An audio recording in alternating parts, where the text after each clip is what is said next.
Hello everyone, and thank you for tuning in to Wowhead's Downtime Tuesday. My name's Panzer, and today I'm going to be talking about the happenings of the past week in the world of Warcraft. I hope that you enjoyed this video, and if you do, remember to rate it thumbs up.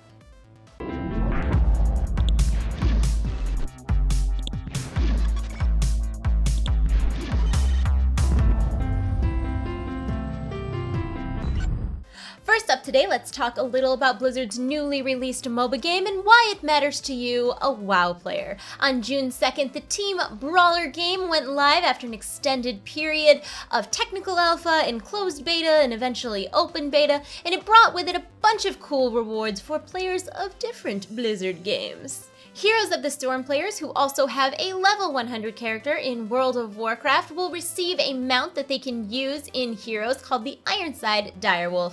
Check it out.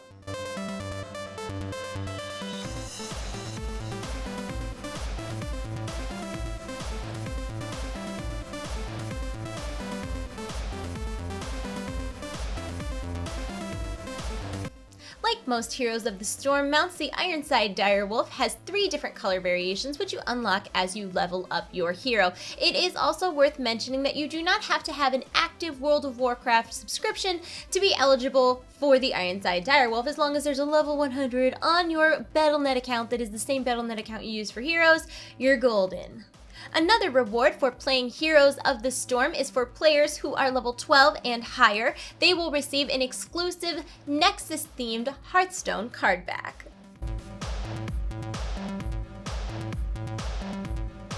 And the third and final reward for playing Heroes of the Storm is the in-game World of Warcraft battle pet Graves, who is rewarded to HOTS players levels 20 and higher.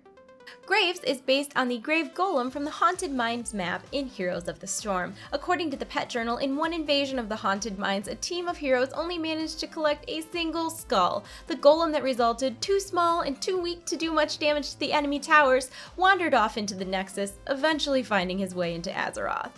Kind of adorable. If you do not have him, I don't blame you for wanting him. If you're a brand new Heroes of the Storm player, I think that you could probably hit level 20 in about 2 weeks. For more information on Heroes of the Storm or the rewards that you can get for playing it, check out the links in the info below. The World Video Game Hall of Fame is a thing, and last week its first 6 inaugural inductees were announced. Doom, Pong, Tetris, Pac-Man, Super Mario Bros., and World of Warcraft. You heard that right, our beloved World of Warcraft will go down in history as one of the most influential games of all time, having a significant impact on the video game industry, pop culture, and society in general. Check out the press release. By bringing tens of millions of people together in a compelling virtual universe, World of Warcraft continues to reshape the way people think about their online lives and communities. In this massively multiplayer online role-playing game, players create unique virtual avatars to represent themselves as they explore an open, constantly evolving world. After its release by Blizzard Entertainment in 2004, World of Warcraft became the largest and best-selling MMORPG ever created. As of February 2015, the game boasted more than 10 million subscribers, only slightly reduced from its peak of 12 million in October 2010, with 100 million accounts created since the game's release. 100 million accounts! Not my best joke. Really quickly, last week I talked about an upcoming Q&A with Ian Watcher Hezekostas, and since then it has been pushed back. Not a big deal. It is now going to be on Saturday, June 13th at 2 p.m. Pacific time over at twitch.tv/wowhead. If you'd like to submit a question, you can do so on the forums or by using Twitter with #WarlordsQA. The exciting part of all this, though, is that immediately following the Q&A, I, along with Wowhead's site manager myself and Perculia and I, Grammar's Hard, me and Perk, we're going to be doing a post Q&A analysis and discussion, kind of talking about what we learned in the Q&A, what we would still like to know, what big plays were made in the game. We keep joking that it's kind of like a sportscaster, although there's no sports involved. Anyways, we'd love for you guys to come watch us. That will be at twitch.tv/wowhead immediately following the Q&A this Saturday. Of course, 6.2 is not far away, and last week we got a sneak peek at another mount coming with the patch, the Death Tusk Fellbore.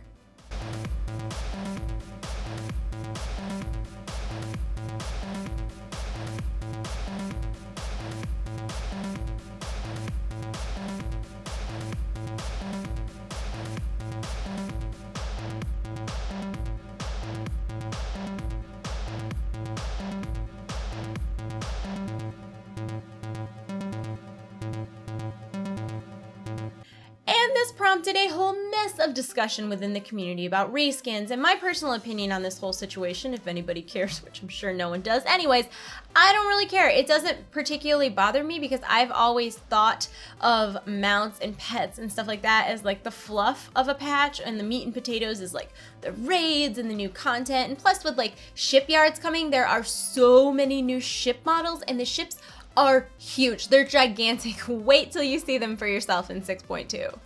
Not to mention, I'm definitely a glass half full type of person. I like to look on the bright side of things, and a lot of my favorite mounts that are in the game are actually reskins anyways. Like Invincible is a reskin of the Celestial Steed, and the big Blizzard Bear is a reskin of like all the bear mounts, and the Astral Cloud Serpent is a reskin of all of the Mist of Pandaria Cloud Serpents, which there were like 14 of. So anyways, that actually brings me into today's question, which is, in an effort to look on the bright side of things, I would love to know what your favorite reskinned mounts are. Don't lie, and you know that you enjoy a mount that has several color variations, so I would love to hear what it is. Let me know in the comment section below. When you think about your answer, check out our answers to last week's question.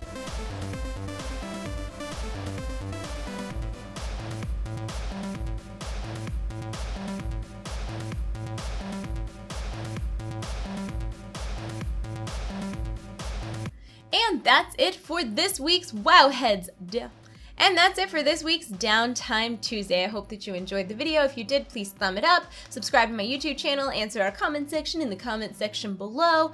As always, And that's it for this week's Downtime Tuesday. My name is Panzer, my YouTube channel is TradeChat. If you enjoyed the video, please thumb it up, answer our question in the comment section below, and subscribe to my channel if you have not already. As always, all of my sources to my informations are in the description box underneath this video.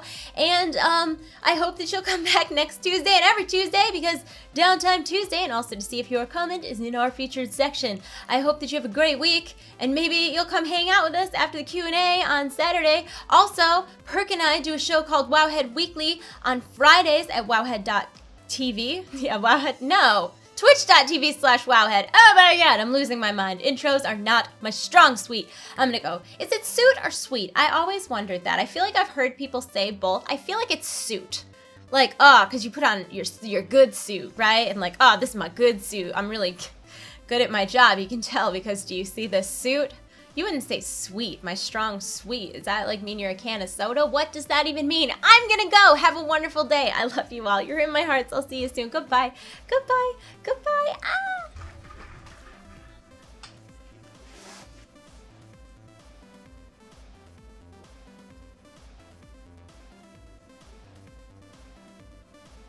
I don't know what's wrong with me. I love making ugly faces. I really do. It's like, it's a straight up pastime of mine. Alright. Moving over here. Yeah, so I was already gonna go see Jurassic Park, but now I have to go see Jurassic Park. I feel like I don't even have a choice, because I would pay the $11 for the movie ticket for a movie I didn't even want to see just to watch the trailer and then walk out. Like, I would do that. Like, there's no, that's, you probably think I'm like speaking in a hyperbolic manner. No, I'm so serious. Like, I would pay $11 just to see the Warcraft movie trailer. Like, the fact that I get to see Jurassic Park with Chris Pratt is just a bonus. So anyways, I know what I'm doing June 12th.